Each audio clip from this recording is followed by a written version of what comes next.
Okay, great. So I'm going to share some tips today in regards to tips for in-person and virtual events, some things that you can do to kind of help make that easier when you're presenting. So a lot of events now are doing what's called a hybrid format. The hybrid format basically means that they're doing a in-person event for the people who feel comfortable attending in person, and then a virtual event for those that cannot, come to the event because maybe their country is still on lockdown, or they just don't feel comfortable traveling at this time. So typically they're asking you to do the same presentation, but in two different formats. So when you're asked to do this, clearly, if you have the same presentation that you have to do, what you want to do is make sure that you are bringing your A game to both of them. So I'll start out with the virtual ones first, because usually those virtual part of the event will happen before the in-person. So usually with the virtual, they're going to tell you what they're needing. If it's going to be, if they require a PowerPoint, if they are requiring you to go a certain amount of time, 15 minutes, 20 minutes, 30 minutes, same amount of time you would do in person. They're going to give you all of those details, and every single event's going to be a little bit different. So a few things that you can do on the virtual side to make things a little bit more comfortable and comparable, for your presentation is, number one, make sure that you have good lighting. That's going to be key. Make sure that wherever you're presenting, you're in a quiet space. You have ample internet bandwidth, that like what we had earlier where things froze up. Sometimes if it's not working on your laptop, if you have to use Zoom, or if they have a specific software they want you to use, try using your cell phone as a backup. Sometimes, for whatever reason, there could be a software glitch, too many people logging on, and it could be causing problems. So always have a backup plan. So have your laptop or desktop, or a desktop and laptop, and then a cell phone. Make sure you log in early. If your presentation starts at 2 o'clock, try to log on like at 1:45. That way you can work out any logistics that could be happening if your microphone isn't working, if they can't hear you, if there's an echo. Make sure that you get all of that cleared up first. So that way you're ready to go at 2 o'clock. Now, if this is something where you have to do a PowerPoint, make sure you're able to present that. You have it ready to go in your PowerPoint full screen mode, where you can share your screen. Or if they're going to be doing that for you, they may ask you to send the PowerPoint to them so they can actually flip through the slides as you're talking. Again, every event will be different when it comes to this.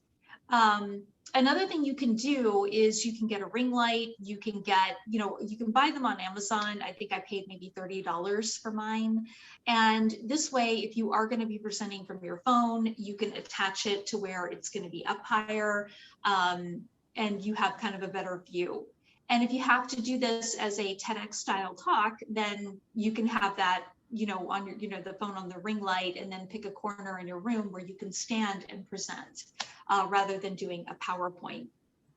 Make sure with your PowerPoint that you have gone through each slide and you've updated that accordingly. Just because you're not there in person doesn't mean that the PowerPoint needs, it still needs to be the same content. Make sure that it's the same screen format that they ask for it to be in. Make sure that you have, if there's additional information they've asked you to cover, that you have that in your slides. Another thing too, when you are presenting, I always recommend that you wear a solid color. The reason being is because if you have something that's, the print is too busy, people aren't actually looking at you, they're looking at what you have on.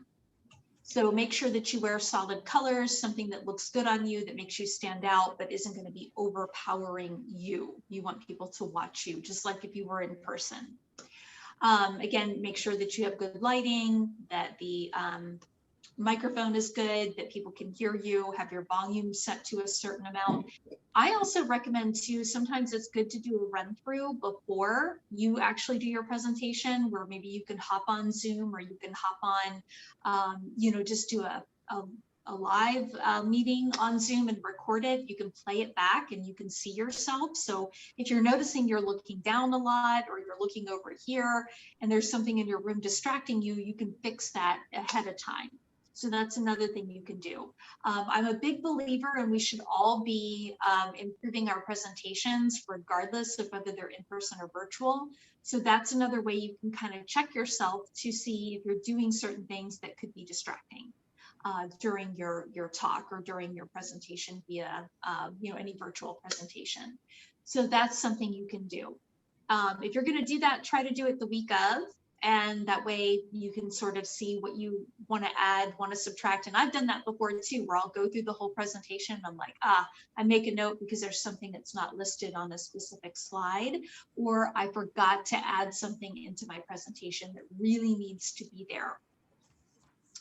Most of my presentations, I always have with a Q&A at the very end. If you're doing a virtual presentation, chances are they may not have you do this, but they might. So I would recommend leaving like a Q&A slide on your presentation. If they ask you to remove it, you can.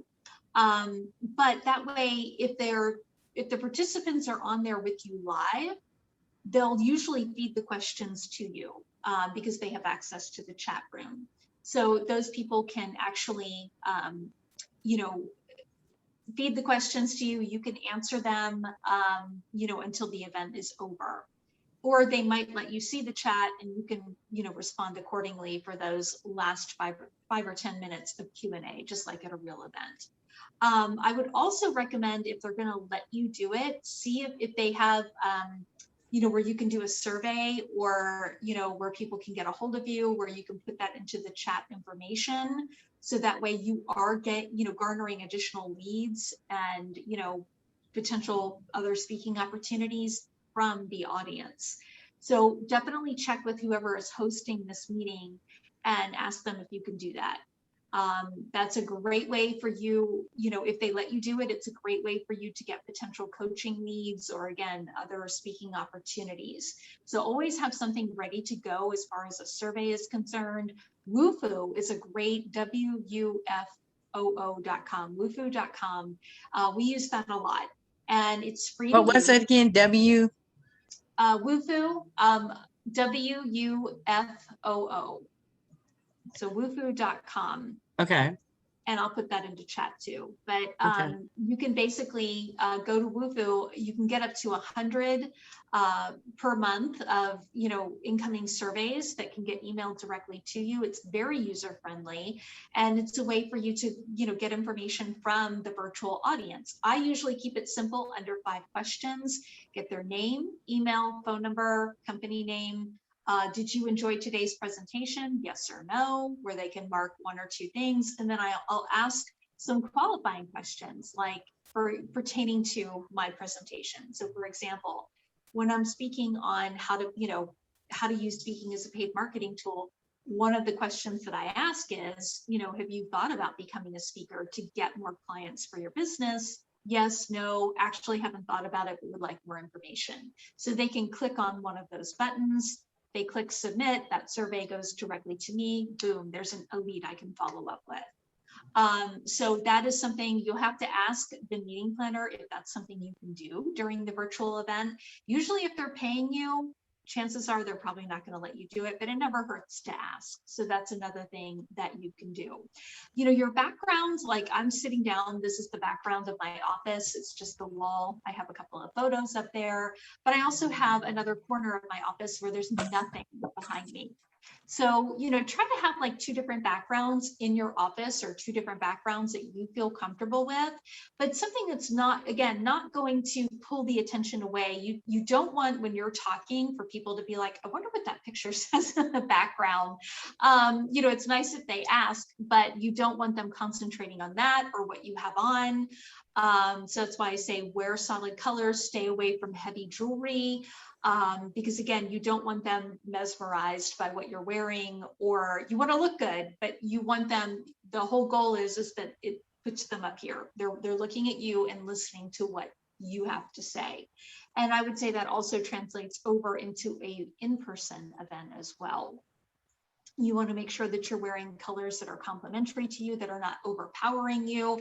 Everybody's watched the news or, television where somebody has on and you think, who dressed them? They have on like this tie that has like 900 different colors, or, it has like sparkles on it, and just it's like too overpowering.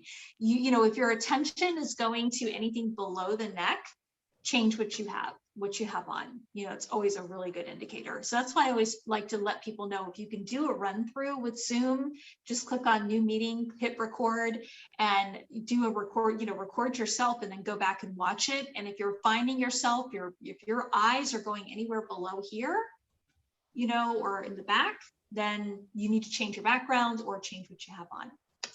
So in-person events, most of the same rules apply. I mean, obviously with in-person events, you want to look nice, you want to look good, make sure you get plenty of rest. If you are traveling to your event, I'm one of those speakers. I can't come in the night before and speak the next morning and then fly out that afternoon. I don't have that kind of energy. I know some people do, but I don't recommend it for several reasons. Number one, you could have flight delays. I've had that happen before, where I got maybe 2 or 3 hours sleep before I had to get up and present at 8 o'clock, and it is no fun. And you don't look your best. You don't, your mind starts to wander. It's very hard to stay focused. So my recommendation always is try to fly in the night before, or the day before, get there maybe like that morning or a day prior. And I know sometimes that's a little bit much, but you can always try to schedule other things while you're in the area. Like maybe you've always wanted to speak at schools, or hey, there's also a chamber event going on, or there's another event, maybe set up some appointments for yourself with different businesses, or library systems, just depending upon what you're trying to do with your business. So that way it's not just about the one speaking event, you have other things that you can do. But that way too, you get in with plenty of time, you'll get a good night's rest, and then you can go and do your presentation. I also recommend try to get to, if it's a big event and it's at a convention center, if you're not staying on site and you have to get to the hotel, taking an Uber or whatever, make sure that you're getting there, at least an hour early. This is going to do two things. It's going to give you ample time to go out on the, if you're allowed to go out on the showroom floor, maybe meet some of the other speakers in the speaker ready room. You can find your room where you're presenting, maybe meet some attendees. I always like to go around. I collect any kind of handouts or magazines that I can find. Most of these shows will have magazines that they print, or an actual the actual show roster, which has like all of the exhibitor information in there, all of the main advertisers. And I pick up as many as I can, different publications, and I take them home with me because they're a source of potential private company training leads for me. Okay. And you might be able to use it differently just depending upon what you're trying to do. So that's something else you can do when you get there early. I always recommend, if they let you go out on the showroom floor, take them up on it, get a free badge, and go mingle after your event, or even before. Because again, you have to look at it this way. A lot of times with these bigger shows, if they have an exhibitor showroom floor and they have, some of these people, they're buying real estate at these shows, these companies are, and they're spending anywhere from $10,000 all the way up to $150,000. If they have a budget to do that, then they have a budget for private company training, to bring you in to help educate their employees and help take them to the next level. So it's a very good source of leads as well. So I always recommend people do that. Now, once you get in to do your presentation, I also recommend get in there 15 minutes early, greet people as they walk in. The reason you want to do this, like I usually will walk up to people. Hi, I'm Carrie Heaps. I'm today's speaker. How are you today? Just curious, why did you decide to sign up for this body language class? Is there something specific you wanted to learn, or just kind of making conversation? Sometimes they tell me, well, yeah, we're having trouble with, and they fill in the blank. I make a note. I always carry a little notepad with me, and I make sure that if I know that's not in my presentation, I want to cover it because that's why that person showed up. And this also will make you less nervous. I always get nervous before I speak every single time, even though I've been doing this a long time. It's just natural to be nervous. But basically, when I go around, I'm introducing myself to people, I'm connecting with them. So if I have a sea of 150 or 200 people, I can connect with, several throughout the audience that I've already said hello to, that I've introduced myself to. Okay. So that's another thing that you can do that will help you feel more comfortable as well. It's a big group of people. Now, when I get up to talk, if someone has not introduced me and I have to introduce myself, and this is going to happen sometimes, a lot of times at the larger shows, they have people running around kind of acting as a mobile MC, where they're running around and they're going into this room and they're introducing the speaker, and then they leave and then they go to the next room and they do the same thing. So you want to make sure if you are introducing yourself, you're doing it, as you can just say, talk about you, instead of doing it in third person. Like if I have to introduce myself, I won't get up and say, well, Carrie Heaps is blah, blah, blah. I just usually say, hey, I'm the speaker today, and here's a little bit about me. And I just kind of rattle it off, and then I go right into my presentation. So once I do that, one of the first things that I do as well to help make sure that I generate some other type of lead or income generation from that particular group, and it doesn't interfere with the company contract that I usually sign, or the show contract, is I stand up and I tell them, I really appreciate you choosing to be here with me during the next 50 minutes or hour, whatever it may be. And there's a lot of great speakers here this weekend, and I'm just honored that you chose to spend this hour with me. If you have any questions, we have a Q&A at the end. You're welcome to shout out your questions then. If you have a question that you don't feel comfortable asking in front of everybody, by all means, I'll be here for 15 minutes afterwards. Come up and ask me. I'm happy to answer any questions that you may have. Now, if you have to run to your next class, because you only have 15 minutes to use the restroom and get to your next session, then, you still want to talk, better yet, come up here, take one of my business cards, and I'll have like a small stack, and I hold them up. I'm like, take one of my business cards, and better yet, leave me one of yours. That way, when the show is over, I can give you a call next week and we can talk and we try to figure out whatever issue you're having. And then I go right into my presentation. The reason you want to do that is, number one, it's going to let the audience know that, hey, I really do care. I want to help you.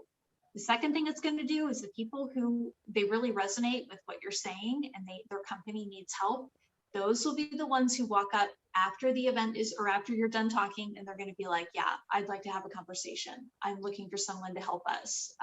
We need this, we need that. And it'll give you higher marks on your feedback forms as well at a lot of these larger shows. So that is something that you can do as well that's going to help you build up your business. I have had additional speaking opportunities from doing this one thing. I've gotten anywhere from 8 to 10 people that come up afterwards that leave me their card, and I wind up, having conversations and potentially, doing private company training with them. So it leads to more money. So it's really, really, really important if you can implement that, and implement it in verbiage you feel comfortable with. That's what I feel comfortable saying, but you want to do something that you're comfortable with. Again, with your PowerPoint, at the larger shows, you may want to mix that up a little bit. One of the things that I like to do is I love to take with me flashcards. So I have like all of my, notes on kind of like a flashcard, already written out, and I have those in my hand. The other thing I do with those flashcards is I number them.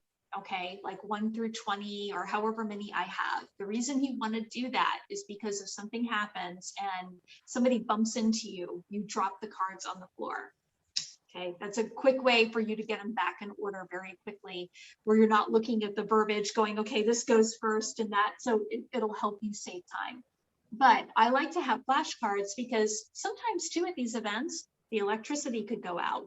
the PowerPoint that might not work, the audiovisual guy might not be there, and you have to kind of improvise. So that way you have your notes of what you say with each slide. So that's a great way for you to have kind of like a paper backup of your presentation. And, everybody always thinks, oh, that usually doesn't happen. Trust me, the minute you think it's not going to happen, it will. It's just like not flying in the night before, cutting it too close. The times that you do that and the times I've done it, that's when a problem can arise. So you want to make everything as easy as possible. With traveling, another thing that I like to do, I'm usually there. I like I said, if I have to speak on Wednesday, I at least fly in Tuesday morning or maybe Monday night. Okay. I try to set up other things for myself. Some things I like to pack, again, as a backup. I like to pack, I usually like to make sure I'm staying at a hotel that, number one, I'm familiar with. Like, I'm a big fan of IHG. I can't remember what that stands for, but it's the Intercontinental Crown Plaza Holiday Inn Company. But it's the main company is called IHG. So I know I'm getting a specific amount of points. I know what their shampoo smells like. I know what their exercise room has. I know that they have lemon flavored water in the exercise room. I know that the business center is completely filled. If I need to make copies or if I need something last minute, it's there. I don't have to leave the premises or the property to do anything. I know they have an iron and ironing board in every single room. And if they don't, they'll get one for me. So if you find a brand that you're loyal to, you kind of know what they have and you know that they're in others, in various cities, then I recommend that because that's going to cut back on any kind of surprises. I know some people, they'll stay at different hotels every time they travel. There's nothing wrong with that, but there's also the element of surprise. And when you're going to present, you don't want any surprises. I also bring my outfit that I'm going to present in, and I bring what I call my backup outfit. Now, the story behind this is, and the reason you want to do it is I was traveling one time and I was only going to be there for like a day and well, technically 2 days. And the other clothes I had with me, I had my one really good outfit. And then everything else I had was like jeans, sweatshirts, stuff that I would travel in, not appropriate to give a presentation. Well, I had ordered, I got in late, I ordered room service and I did get a glass of wine. If I drink wine, I usually drink red wine, like Cabernet. And I was sipping on my wine and pulling stuff out of my suitcase. And next thing I know, I tripped a little bit and wine splattered and it's all across the front. Red wine, you can't get it out. Wow. So here it is. It's, I think 8 o'clock at night, 9 o'clock at night. And I'm like, oh, what do I do now? Because I'm in a different city. Even if I got it dry cleaned, I wouldn't have gotten it back. I didn't have, anything that would cover it, as far as like necklaces or anything. And I thought, oh no, but I thought, okay, 2 things, this will make a really good story and I know not to do it again.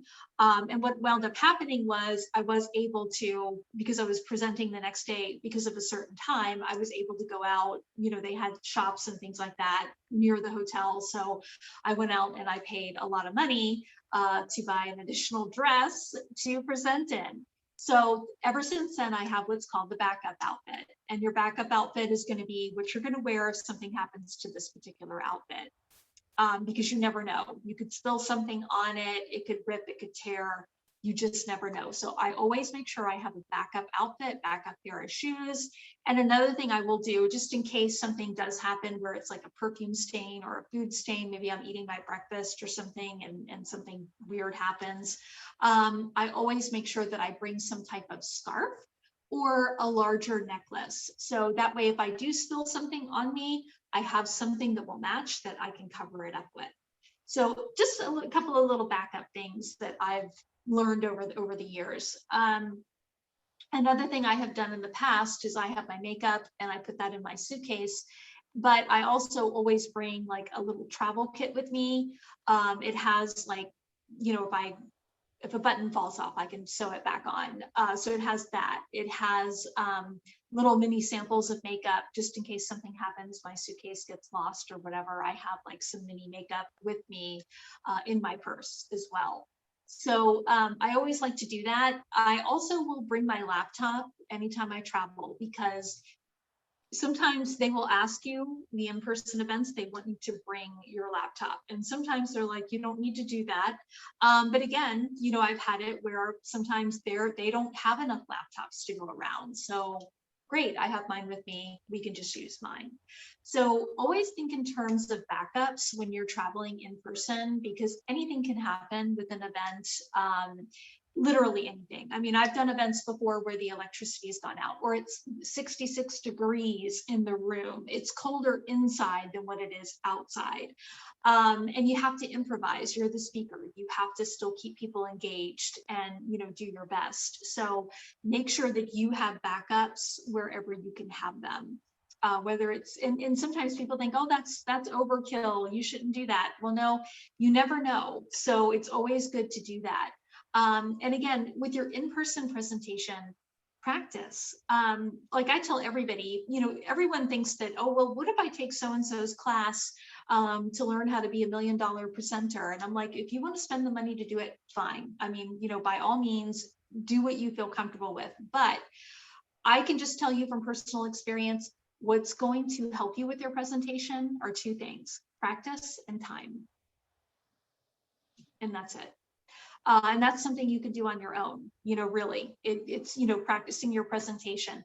I usually do, like, if I haven't done my follow-up class or presentation in 6 months or a year, believe me, I am practicing it in my office, kind of recording it so I can kind of play it back and see, oh, wow, that I look rusty on this. I need to change that. It gets you back into, the habit of presenting that topic. So practicing on your own is important. Some people ask me, how often should I practice? And I'm like, well, if you feel, it depends on how you're feeling. If you're feeling really, I don't want to say insecure, but really not comfortable with your presentation, try to practice it, once a month or twice a month. And up until you are presenting, like maybe twice that week. And you can do it on Zoom. You don't even have to record it. You can just stand up in your office or in your apartment or your home and do the presentation. Time yourself too, to make sure that you're staying within that allotted time as well, and that you're allotting enough time for Q&A as well. So those are just some tips that I wanted to share, and I hope that these help you. So I'm going to stop recording here, and then I'm going to open up the floor for questions.